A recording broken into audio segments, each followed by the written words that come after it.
Walk out to the edge of your garden bed on any morning this time of year in Holmes County, and you will find them waiting. Chickweed threading through your tomato starts, dandelion pushing up fat and yellow between the bean rows, crabgrass laying low and spreading wide across the path you just cleared last week, bindweed wrapping its white-flowered vines around the fence post you set in the spring, and off the edge of the driveway where the gravel meets the grass, a solid wall of green that was not there 10 days ago. You pull some of it. Your back starts talking to you about your age. By the time you finish pulling the east side, the west side has grown back. You go to the hardware store. You stand in the herbicide aisle, which takes up a full wall now, longer than the plumbing section, almost as long as the tool section, and you read the labels. Roundup Extended Control, $24.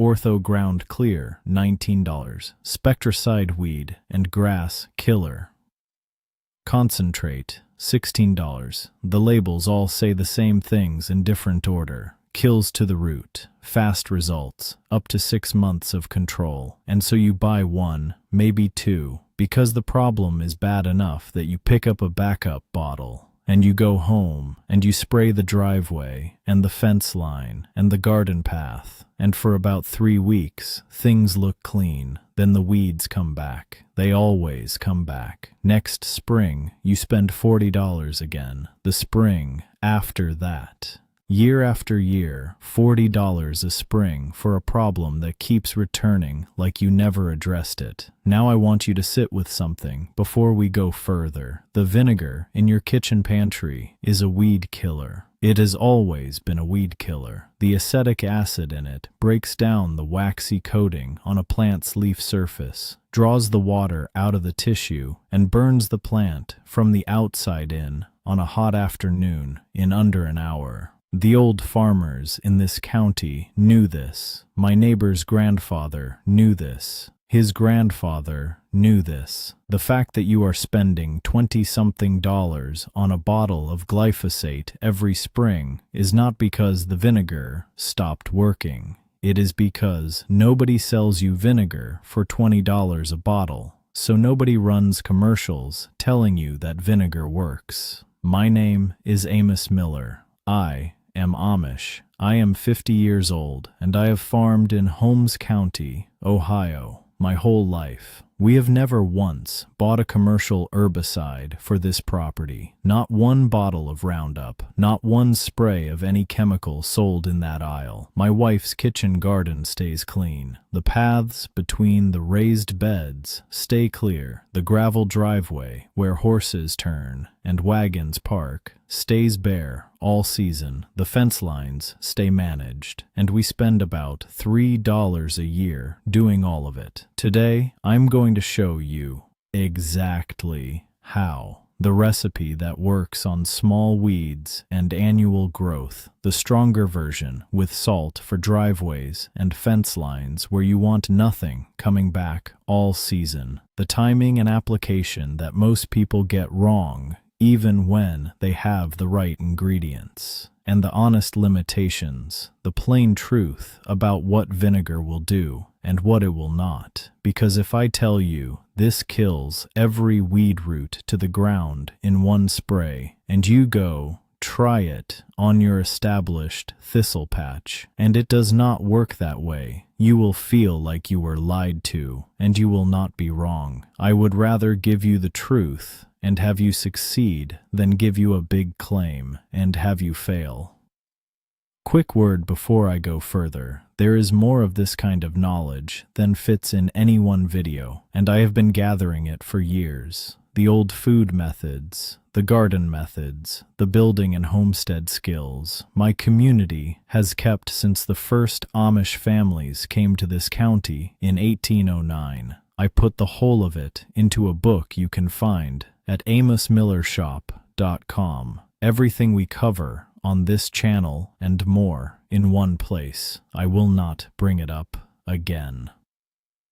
Now let us get into it. The first thing you need to understand is why pantry vinegar alone is usually not enough, and what to buy instead. The white vinegar sitting in your kitchen is 5% acetic acid. That is the concentration the grocery stores sell because it is safe to use in food, safe to handle with bare hands, and strong enough to pickle cucumbers and dress a salad. It is not strong enough to kill an established weed. At 5%, you will see some browning on young seedlings, small annual weeds. The tender first growth that pushes up in spring, but anything with a thicker cuticle, anything more than a few weeks old, anything with a developed root. The 5% vinegar wets the leaves, evaporates, and the plant is back within a week, looking fine. What you want is what the farm supply stores and the hardware stores sell in a separate section from the pantry vinegar. It is called horticultural vinegar or agricultural vinegar, and it runs at 20 to 30% acetic acid concentration. That is 4 to 6 times stronger than what is in your kitchen. You will find it in gallon jugs, usually $10 to $20, and 1 gallon will treat more weed growth than most homeowners deal with in an entire season. When you are shopping, look at the label and find the percentage. 20% is the floor. 30% is better for tough, established growth. Some stores carry it only online, so if you cannot find it locally, order a gallon. It arrives in 2 days and lasts you most of a year. Now there is one safety word I want to say plainly about 30% vinegar because it deserves plain saying. This is a strong acid, not dangerous the way gasoline or bleach is dangerous, but strong enough to burn your eyes if you spray into the wind and get a mist in your face, and strong enough to irritate skin if you get it on you and leave it. Wear safety glasses when you spray. Wear gloves if your skin is sensitive. Do not spray on a windy day where the mist can blow back on you. Keep it off your face.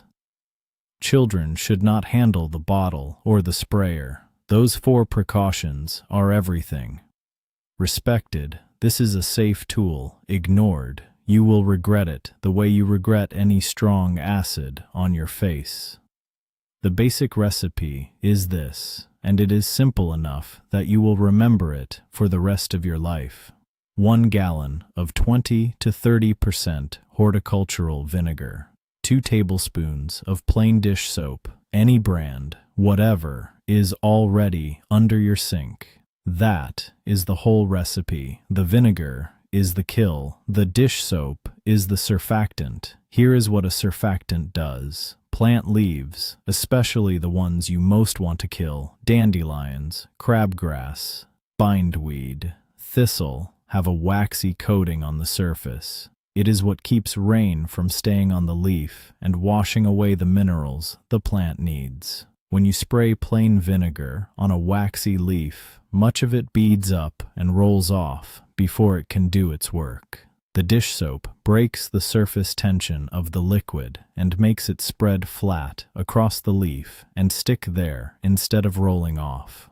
2 tablespoons per gallon is enough. More does not help. Stir gently. Pour it into a clean garden sprayer, and you are ready. The application is as important as the recipe. You spray on a sunny day, and the sunnier the better. The heat of direct sunlight accelerates the damage the acetic acid does to the leaf tissue and makes the whole process faster and more thorough. A partly cloudy day works. An overcast day is much slower. A rainy day is a wasted gallon because the rain washes the vinegar off the leaves before it has time to do anything and dilutes what is left. Check your forecast before you mix a batch. You want no rain for at least 24 hours after application, and 48 hours is better. Spray directly onto the weed, soaking the leaves until you see the solution starting to drip from the edges.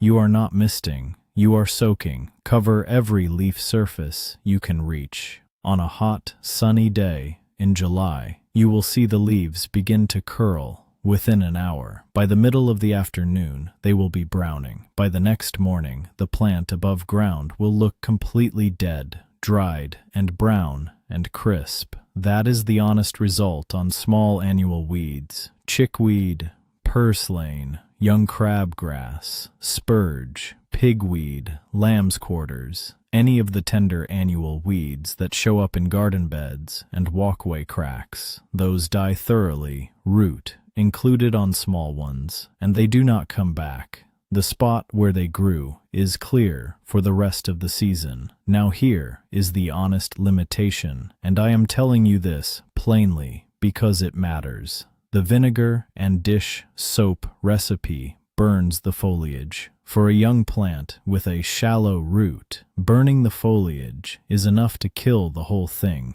because there is no root reserve to regrow from. For an established perennial weed, a dandelion that has been growing in that same spot for 3 years, a thistle with a taproot running 8 inches down, an established patch of bindweed with a root system spreading underground in every direction, burning the foliage is not enough. The leaves die.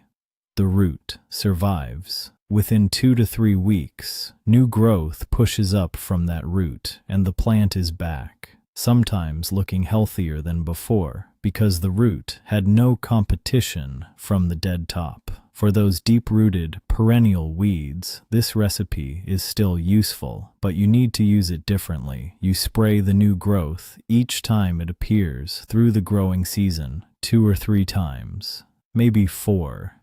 Each time you spray, you burn the new leaves, and the plant has to spend energy from the root-growing replacements. With enough repeated hits over one season, the root reserve depletes, and the plant stops coming back. It takes patience. It takes consistency. It is not as satisfying as a single spray that kills the thing permanently, but it is honest, it is cheap, and it works without poisoning your soil or your groundwater. The most important rule for targeting is this: spray the weed, not the bed. The same vinegar solution that kills a dandelion will kill your pepper plant, your squash vine, your perennial herbs. It does not distinguish between the plant you want and the plant you do not want. On a windy day, drift from the sprayer can damage vegetable starts 6 or 8 feet from where you were spraying. On a calm day, apply carefully and deliberately, pointing the nozzle directly at the weed, and your garden plants will be fine. The second method is the one my grandfather used on the barn lot, the gravel area around the water trough, and the fence lines between fields where he wanted nothing growing back for the whole season. It is the same recipe with one addition: salt. 1 gallon of 20 to 30% horticultural vinegar, 2 tablespoons of dish soap, 1 full cup of plain table salt or rock salt. Mix it thoroughly until the salt is completely dissolved, which takes a little stirring and a little time, and then apply exactly as the basic recipe: sunny day, dry forecast, direct to the target. Here is what the salt adds. The vinegar alone burns the plant above ground and evaporates into the soil over a few days without much lasting effect on the soil chemistry. The salt does not evaporate. It soaks into the soil around the plant's root and stays there. Salt at sufficient concentration makes soil osmotically hostile to plants, meaning the roots cannot pull water out of the salty soil in the normal way, and any seeds that land in that area cannot germinate. On a crack in your gravel driveway or a gap in your flagstone path, this means that after one application, nothing grows back for 6 to 10 weeks. With 2 applications spread across a season, you can hold an area essentially bare for the full year.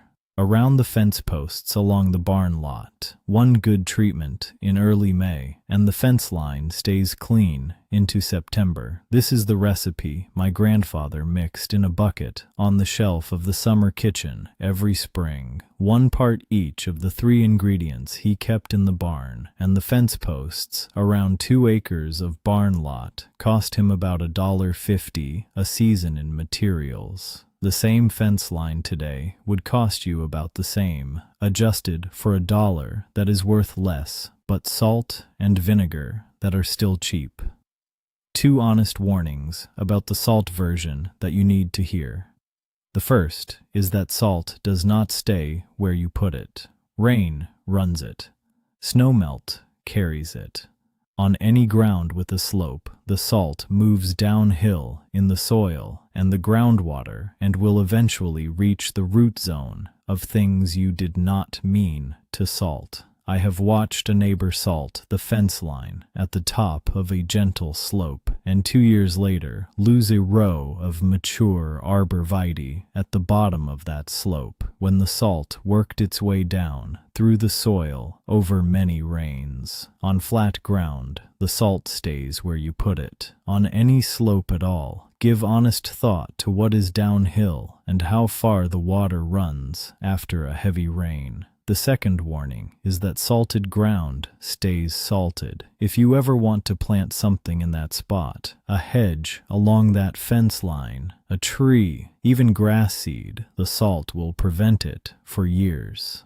The only way to undo salt damage in soil is to replace the soil or wait through many seasons of rain while the concentration slowly dilutes. Choose where you use the salt version with your eyes open. The right spots are a gravel driveway, a flagstone path, a barn lot, a fence line where you will never plant anything. The wrong spots are anywhere near trees, anywhere a garden might expand, anywhere downhill from plants you want to keep.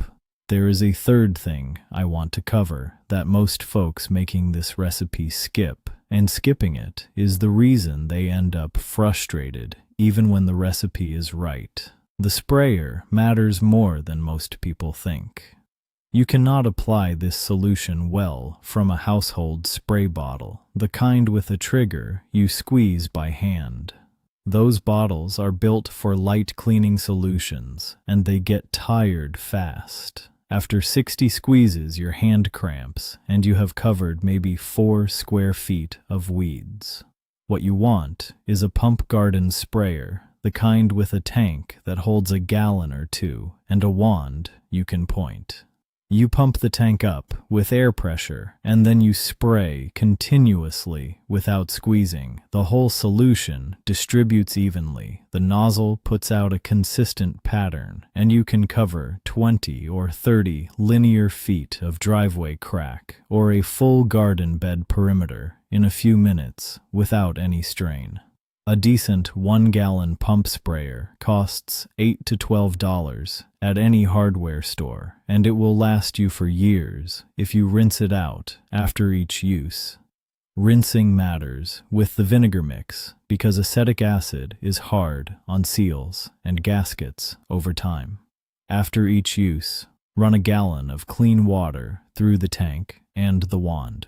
It takes 2 minutes and will keep the sprayer working cleanly for years. If you already have a pump sprayer that you have used for commercial herbicides, do not mix your vinegar recipe in that same tank. Residue from glyphosate or other commercial herbicides can contaminate your mix and behave unpredictably on your garden, and the smell of old chemical residue is not something that rinses out fully. Keep a separate sprayer for the vinegar and label it clearly so it never gets mixed with anything else. Now let me show you how this actually applies to the different problem areas on a real property because the driveway crackweed and the garden bedweed and the fence line weed are three different problems, even though the recipe handles all of them. For the garden bed, where you have annual weeds pushing up between rows and you want to kill them without touching your vegetables or herbs, you want the basic recipe, vinegar and dish soap only, no salt, because your garden soil is something you are actively growing food in, and you do not want to alter its chemistry. Apply on a calm morning